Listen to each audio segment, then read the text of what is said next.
म्हटलं काढण्यासाठी जोर लावला तसं नाना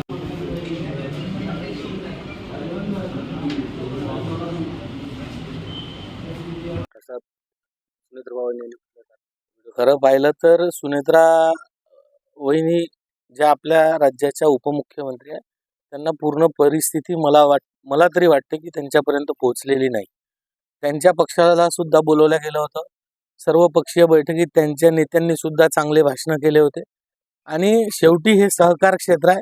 या क्षेत्रामध्ये आपल्याला माहिती आहे की जेव्हा पॅनल बसवायचा प्रयत्न होत असतो तेव्हा ते जे सभासद आहेत, जे मतदार आहेत, त्यांच्यातनंच उमेदवार दिल्या जातात.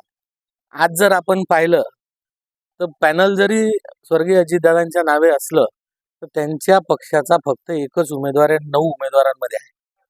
बाकीचे उमेदवार हे दुसऱ्या पक्षांचे आहेत. मग जर अजितदादांच्या नावे पूर्ण पॅनल उभं होणार असतं तर 9चे 9 उमेदवार उभे असले पाहिजे होते, पूर्ण पॅनल त्यांचं असायला पाहिजे होतं. पण कुठेतरी जे नाराज लोक आहेत, ज्यांना उमेदवारी मिळाली नाही, अशा लोकांना गोळा करून हे पॅनल एकत्रित करण्यात आलं, त्याला अजितदादांचं नाव देण्यात आलं.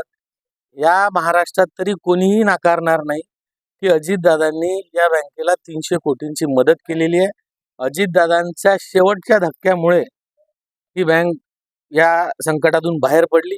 याच्यापूर्वी स्वर्गीय भाऊसाहेब शिंगणे साहेब, प्रतापरावजी जाधव, या जिल्ह्यातले सर्व नेते, या जिल्ह्यातले सर्व सहकार नेते जेव्हा देवेंद्रजींजवळ गेले होते तेव्हा पहिल्यांदा सॉफ्ट लोन 200 कोटीचं, 225 कोटीचं या बँकेला मिळालं होतं.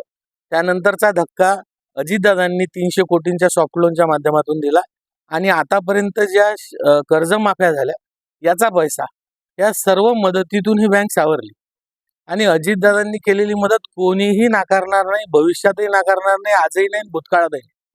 अजितदादांच्या या शेवटच्या धक्क्यामुळे हे शक्य झालं. पण त्यांच्या पक्षाच्या काही लोकांनी उगाच उपमुख्यमंत्र्यांना मिसगाईड केलं म्हणून त्यांनी ती तशी बाईट दिली असावी. आणि निश्चित ही निवडणूक झाल्यानंतर हे सर्व संचालक मंडळ उपमुख्यमंत्री सुनेत्राताई पवार यांना भेटेल, त्यांना सर्व माहिती अवगत करेल. आणि आम्ही त्यांना 2 जागा देऊ केल्या होत्या, पण त्यांना अतिरिक्त जागा पाहिजे होत्या, त्या शक्य नव्हत्या, म्हणून हा प्रयोग झालेला आहे. पण आम्ही सर्व माहिती त्यांना देऊ आणि त्यानंतरही सुनेत्राताई या बँकेला मदतीची भूमिकाच ठेवतील. त्या पालक आहेत, देवेंद्रजी आहेत, एकनाथरावजी शिंदे आहेत आणि सुनेत्रा वहिनी पवार हे सर्व या बँकेचे पालक आहेत आणि हे मदत करतील आणि ही बँक पुन्हा गतवैभवास येईल, कार्यरत होईल. बहुप्रतीक्षित असलेली जिल्हा मध्यवर्ती बँकेची ही जी निवडणूक आहे ही आता होऊ घातलेली आहे. आज मतदान सुरू आहे आणि आपण पाहतोय की या बँकेवर बरेच संकट आले.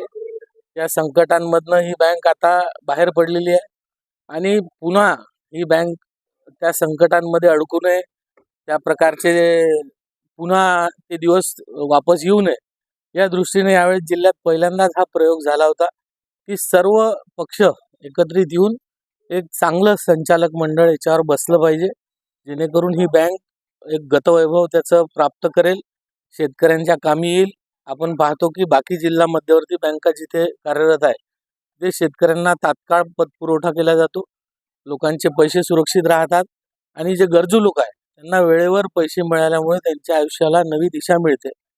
अशा बँका जर प्रत्येक जिल्ह्यात असल्या तर खूप मोठा आधार त्या जिल्ह्यांना असतो. म्हणून ही बँक सुद्धा त्या गतवैभवास आली पाहिजे, त्या स्थितीत आली पाहिजे. म्हणून सर्व पक्षांना आवाहन करून अविरोध हे इलेक्शन झालं पाहिजे असा प्रयत्न होता. पण आपल्याला माहिती आहे की सहकार हे क्षेत्र फार वेगळं क्षेत्र असते. काही ठिकाणी अविरोध करता आलं नाही. 12 जागा अविरोध झालेल्या आहे, 9 जागांसाठी इलेक्शन सुरू आहे आणि अगदी खेळीमेळीच्या वातावरणात हे इलेक्शन सुरू आहे.